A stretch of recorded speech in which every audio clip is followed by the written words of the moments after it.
मामा क्या करता है यहाँ पे, सिर्फ जितनी भी योजना लाता है बहनों के लिए आता है। भांजे तो यहाँ पे सब जितने भी घूम रहे हैं सब पागल है, तो कट्टर बीजेपी है। इस बार तो कांग्रेस आ रही है। तो मामा ने तो खरीदने का काम शुरू से किया है। अब जितनी नई सीटें बन रही हैं, जितनी उपचुनाव नई नई जगहों पे हो, कर्नाटक से लेके हर जगह सब जगह कांग्रेस की जीती है। यहाँ पे कोई विकास की सरकार नहीं है। यहाँ के लोग पार्क सड़क देखते हैं, इन सब चीज के लिए विकास हो रहा है, इसको विकास मानते हैं। मामा ने बहनों के लिए सब कुछ किया है, उनके जीजा के लिए कुछ किया। जनता बोर हो गई है, इनके कार्यकर्ताओं से भी छक गई है। इनकी अठन्नी चवन्नी है ना, वो 500 के नोट बन गए। कांग्रेस पहले भी आई थी, अभी फिर आई कांग्रेस आई।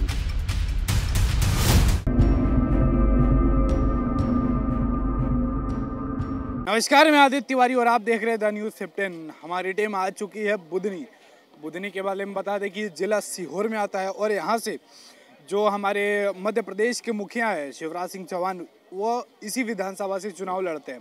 और इस विधानसभा के बारे में बता दें कि कांग्रेस ने भरोसा जताते हुए विक्रम बस्ताल को चुनावी मैदान में उतार दिया है, जो कि एक बॉलीवुड के जाने माने एक्टर। और इसी बीच समाजवादी पार्टी से मिर्ची बाबा भी चुनाव में उतर चुके हैं। आप मेरे पीछे देख सकते हैं कि ये बुधनी की सबसे बड़ी मंडी है। यहाँ पर लोग हरी भरी सब्जियां खरीदने आते हैं। आइए यहाँ पे जनता से बातचीत करेंगे और जानेंगे चुनावी माहौल के बारे में। इस बार किसका मुख्यमंत्री के कुर्सी पर किसको बैठा रहे और बुधनी विधानसभा से क्या फिर से वो शिवराज सिंह चौहान को जिता रहे हैं या नहीं। इस बार क्या माहौल है यहाँ का चुनाव का? देखिए, बुधनी है, बहुत बड़ी विधानसभा है। कस्बा छोटा सा है पर विधानसभा बहुत महत्वपूर्ण है, क्योंकि ये माननीय श्री शिवराज सिंह चौहान जी की विधानसभा है, जो कि हमारे माननीय मुख्यमंत्री हैं पिछले 12 सालों से। और आपका सवाल क्या है हमसे कि कौन आएगा, तो इस बार तो कांग्रेस आ रही है, कमलनाथ जी जीतेंगे। देखा जाए तो कांग्रेस की सरकार तो 2018 में भी आई थी, लेकिन पलट गई थी। जनता ने उन्हें बुलाया था, वो आई थी, पर होता है कुछ समीकरण, वो डिस्टर्ब हो गया। वो सब कोई जानता है क्यों, क्या, कैसे, तो उसके बारे में बताने की जरूरत है नहीं, पर आएगी तो कांग्रेस। इसके बाद भी तो उपचुनाव हुआ था। इसके बाद उपचुनाव नहीं हुआ है। कहाँ हुआ है? ये उपचुनाव नहीं हुआ था। नहीं, सब विधानसभा सीटों पे तो नहीं हुआ था, दोबारा चुनाव नहीं हुआ था। चुनाव के समय भी बीजेपी जीत के गई थी। बीजेपी, लेकिन इस बार नहीं जीत। अब जितनी नई सीटें बन रही हैं, जितनी उपचुनाव नई नई जगहों पे हो, कर्नाटक से लेके हर जगह सब जगह कांग्रेस ही जीती है। अभी हमारे यहाँ सतना में जो चुनाव हुआ था, देहावसान हो गया था हमारे माननीय विधायक जी का, इसलिए वहाँ पे भी अब नई कांग्रेस की सरकार आई थी। चुनावी माहौल देखा जाए तो आपका पलड़ा कांग्रेस की तरफ भारी है। भारी इसलिए है क्योंकि मुझे पता है कि वही आएगा, इसलिए भारी है। लेकिन वही बीजेपी कहती को जाति जनगणना को लेकर आवाज़ उठा रही है, बांटने का काम कर रही है। इस पर क्या कहना है आपका? बांटने का काम नहीं है, बांटने का काम तो पहले से हो गया है। रिजर्वेशन तो बहुत पहले से है। जब हम लोग, वैसे तो सब कोई एक है, पर जब फॉर्म भरते हैं अनरिजर्व पे अलग, SC पे अलग, ST पे अलग, OBC पे अलग, ऐसा नहीं है। ये कोई बांटना नहीं हो गया। जब ऐसा हो तो फॉर्म से भी हटा दो, सब अनरिजर्व हो जाओ। अगर बात करें एक देश एक कानून के बारे में, तो क्या लगता है आपको ये होना चाहिए या नहीं? एक देश एक कानून, मेरे हिसाब से वैसा ही कुछ है। ऐसा क्यों नहीं? हर चीज़ के लिए अलग अलग तरीके से कानून है ना। हर, जैसे मान लीजिए 376 के लिए अलग है, 402 के लिए अलग है, 420 के लिए अलग है। तो कानून तो हर सज़ा तो उस हिसाब से मिलेगी जैसे काम करोगे गलत। अब एक कानून का मतलब क्या समझते हैं? अब देश एक कानून के बारे में बात कर रहा हूँ। जैसे कि सब लोग बोलते हैं कि हमारी सरकार आ गई तो हम एक देश एक कानून लाएंगे, पूरे भारत को बदल के रख देंगे, जो कि क्या बोलते हैं हिंदू मुस्लिम है, वो नहीं करेंगे। इस पर क्या कहना? ऐसा नहीं है, वो हिंदू मुस्लिम कोई मसला नहीं है, वो सब एक हैं, ऐसा कुछ नहीं है मेरे हिसाब से। ये मेरी अपनी धारणा है, ऐसा कुछ गलत नहीं है इसमें। एक देश एक कानून जैसा कुछ नहीं होता है, सब कोई बराबर है और नई नई सरकार सब बदलती रहती है।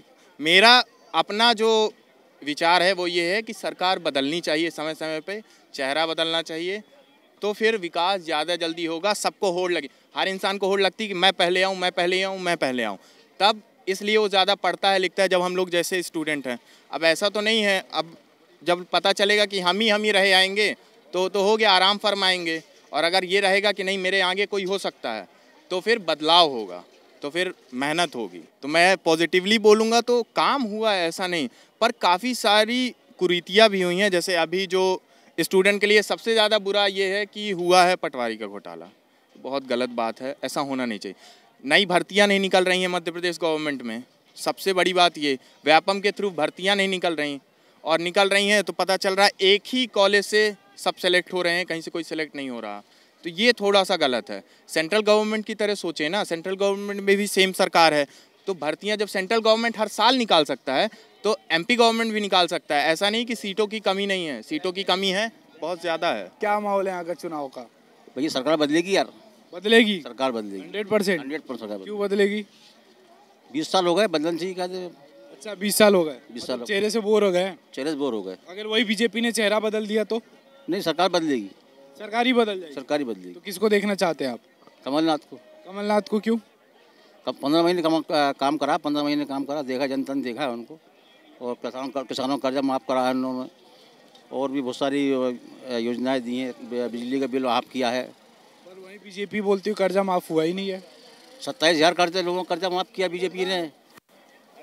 मतलब आप चाहते हैं कि यहाँ पे बदलाव, परिवर्तन बहुत ज़्यादा जरूरी है? जरूरी, 100% बदलाव जरूरी है। क्या लगता है आपको? ये बीजेपी का ये कहना है कि जब दिग्विजय सिंह की सरकार थी उस टाइम बिजली का हो गया, नल जल जितने भी हो, ये था, बहुत दिक्कत आती थी। ये अपन 20 साल पहले में आज बड़ा 20 साल में और आज में बड़ा अंतर हो गया। 20 साल में आज के अंदर दिग्विजय सिंह के कार्यकाल में भी जनता 20 साल भूल चुकी है, जनता भूल चुकी है। जनता आपको अब लेटेस्ट जो याद है, जो अभी सरकार चल रही इसकी याद है, सरकार क्या कर रही है, क्या नहीं कर रही है। इसीलिए आप परिवर्तन चाहते हैं? परिवर्तन चाहते हैं। और बुधनी विधानसभा की बात करें तो यहाँ पे क्या माहौल है? परिवर्तन, यहाँ पे परिवर्तन। यहाँ पे कौन, मिर्ची बाबा या विक्रम अस्ताल? विक्रम अस्ताल। विक्रम अस्ताल। मिर्ची बाबा ही तो आ गए, मोले ताल ठोक के कि मैं जीतो आऊंगा यहाँ पे। लेट हो गए, वो जल्दी आना था उनको। तो क्या मतलब लोगों का मिर्ची खिलाने का काम कर रहे हैं वह? हाँ बिल्कुल, तो सरकार के मतलब लगा है, उतना फ़ायदा नहीं, जितना फ़ायदा उनको 1 महीने पहले अगर आते हो तो 1 महीने पहले वो काफ़ी जनता को काफ़ी फ़ायदा करते हो। 1 महीने पहले आप वो उतना चुनाव प्रभावित नहीं कर पाएंगे। वो पहले देखा जाए तो वो भी कांग्रेस का ही साथ देते हैं, लेकिन अब समाजवादी पार्टी से चुनाव लड़ रहे हैं वो, क्योंकि वो बीच में उनका डिस्प्यूट हो गया था, उनका इस चक्कर में कांग्रेस चले गए। वो समाजवादी पार्टी के उम्मीदवार हैं वो, मगर वो क्या, वो लेट आए बहुत। और अगर 1 महीने पहले क्षेत्र में मिर्ची आवा आते तो माहौल थोड़ा बदलता दिखता है। मतलब शिवराज सिंह चौहान को टक्कर दे पाते हैं? 1 महीने पहले अगर क्षेत्र में आते वो टक्कर दे पाते। विक्रम अस्ताल यहाँ से टक्कर दे रहे हैं?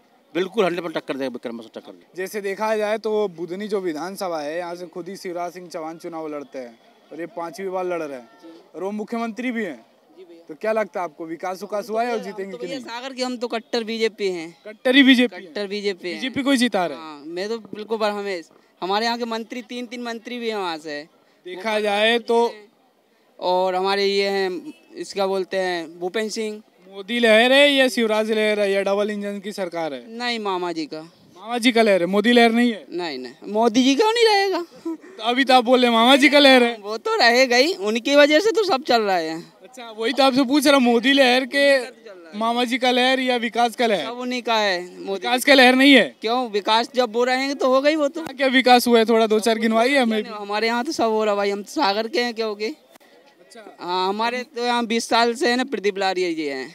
मुख्यमंत्री किसको बनवाना चाह रहे हैं? मामा जी को ही? जी। पर सब तो जनता तो बोली मुख्यमंत्री के चेहरे से बोर हो गए। पार्टी का रहेगा, वो अपनी अपनी पार्टी का बताएंगे ना। आप देखो मामा ने कितने काम किए। लाडली लक्ष्मी योजना बनाई, फिर अभी लाडली बहना योजना बना दी, फिर कन्यादान योजना बनाई, मुस्लिम भाई बहनों के लिए निकाह योजना भी बनाई, और अभी सबको है ना पक्के मकान बनाए, शौचालय बनाए।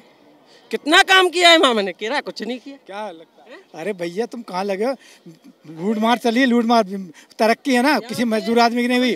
कोई पहचानता ही नहीं है। कमलनाथ को भले नहीं तो उसकी सरकार कहाँ से बनेगी? उसके नाम पे तो वोट डालेंगे। सत्ता परिवर्तन तो 100% होगी ही, होगी गारंटी से होगी। परिवर्तन क्यों होगा? क्यों होगा कि जनता बोर हो गई है, इनके कार्यकर्ताओं से भी छक गई है। इनके 58-54 है ना, वो 500 के नोट बन गए, वो 500 नोट बन के कूद भाई रहा, 58-54 आए। 500 के नोट नहीं, अब तो 1000 मिल रहा है, 1250 मिल रहा है। आने वाले समय में 3000 रुपए मिलेंगे बहनों को हमारी।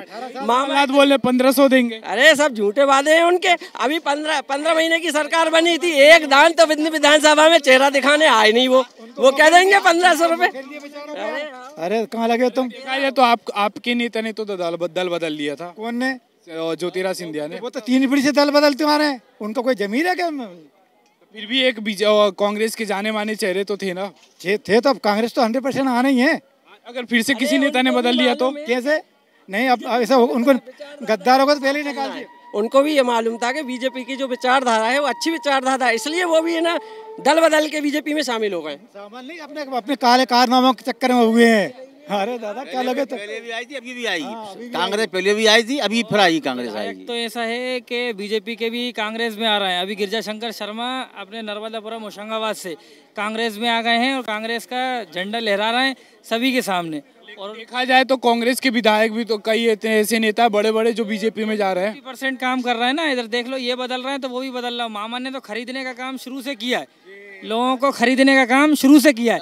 और यहाँ पे मामा जो करता है ना, मामा क्या करता है, यहाँ पे सिर्फ जितनी भी योजना लाता है बहनों के लिए आता है। भांजे तो यहाँ पे सब जितने भी घूम रहे हैं सब पागल है। ये भांजे ऐसी सब्जी की भाजी की दुकान लगाएंगे और कुछ नहीं करेंगे। और कमाओ योजना भी तो आया युवाओं के लिए। क्या है योजना है? देखो मामा ने बहनों के लिए ना सब कुछ किया है, उनके जीजा के लिए ना कुछ किया, सब्जी की दुकान लगाओ, भांजे जीजा के लाना कुछ किया है, सब कुछ किया बहनों को लाना, मगर जीजा के लाना कुछ किया है। बहनों को लेने 1250 दे रहा है, जीजा को लाना 1000 ही दे देते, 500 ही दे देते, उतने भी खुश हो जाएंगे। हाँ हम उतने में खुश हो जाएंगे। ये बहनों की और भांजियों वाली सरकार है, ये यहाँ पे कोई विकास की सरकार नहीं है। यहाँ के लोग पार्क सड़क देखते हैं, इन सब चीज़ के लिए विकास हो रहा है, इसको विकास मानते हैं। और युवा जितने भी बेरोजगार घूम रहे हैं ये सब बेवकूफ़ हैं, ये पढ़े लिखे नहीं है, जानते नहीं है। बात करें तो देखा जाए तो कांग्रेस के जिन जिन नेताओं का टिकट कट गया है, कमलनाथ के बंगले के सामने, दिग्विजय सिंह के बंगले के सामने लगातार धरना प्रदर्शन कर रहे हैं, वो भी तो आपके पार्टी के ही हैं। हर पार्टी में हो रहा है, कांग्रेस थोड़ी हर पार्टी में हो रहा है। जिसको टिकट मिला वो चिल्ला आएगा, वो चलता आंसू चल रहा है कोई। मैं एक बार बताना चाह रहा हूँ आपको कि बुधनी में दो बड़ी बड़ी फैक्ट्री मल्टीनेशनल कंपनी बुधनी के अंदर है। उसमें बुधनी के लोगों को आज तक कोई रोजगार नहीं, छोटे स्तर के लोग काम कर रहे हैं। उनका काम, उनको नौकरी मिलती है, जो फालतू लोग उनको नौकरी नहीं मिलती बेचारों को। बीजेपी के कार्यकर्ताओं को बस मिलती है, कोई जनता को मिलती ही नहीं है। हाँ, जो सक्षम उनको मिलती नहीं, मजदूरी करती है। बीजेपी कार्यकर्ता तो पैरों में गिरे वो आके कि भैया हमें करवा लो, फिर वे कहेंगे कल आना परसों आना, फिर वो दो चक्कर लगाएंगे कि भैया और कोई काम नहीं दे रहे को। मतलब उनको बेचारों को मट्टी पली दे, सिर्फ वहाँ के कार्यकर्ता ही काम करते। बहुत गड़बड़ है। 88 एकड़ जमीन बुधनी के 3 गाँव ग्वाड़िया, मऊकला, बेरखेड़ी और ग्वाड़िया की 88 एकड़ जमीन कंपनी को दे दी मुख्यमंत्री शिवराज सिंह चौहान ने। तीन गाँव के लोगों को निकलना, अपने जानवर चलाना मुश्किल हो रहा है। आजकल क्या करें, मजबूर। 40 साल से जमीन थी, 40 साल से 4 एकड़ 14 लोग थे, 64 एकड़ जमीन टाइडेंट को दे दी उनने बिना मतलब में। गरीबों छोड़ा को हम गए थे, पुलिस मार भगा दी वहाँ से, उनने भगा दिया। सरदार लोगों ने बहुत सारे आए थे हरियाणा के, कहले भगो यहाँ से, किसी ने नहीं सुनी हमारी। कलेक्टर तक के पास गए हम, भैया हमारी ज़मीन छुड़ा ली, कहले भैया तुमको जानते हो यार, कहले एसडीएम सब कोई नहीं सुनी। मैं पेपर में निकालने का पूरे पत्रकार बेकाऊ यहाँ के बुधनी के। मतलब यहाँ पे देखा जाए तो आप परिवर्तन चाहते हैं? सवाल ही पे नहीं, परिवर्तन चाहते हैं 100%। वो 100% परिवर्तन तो हो गई यार, वो तो परिवर्तन तो होना ही, उसको कोई थोड़ी रहा कोई। जो चिल्ला रहे हैं लोग, जो भैया बीजेपी आएगी, वो छर्रे तमन से चिल्ला रहे हैं, वो अठन्नी चवन्नी कूद रही है, बीजेपी नहीं आ रही कहीं से कहीं तक।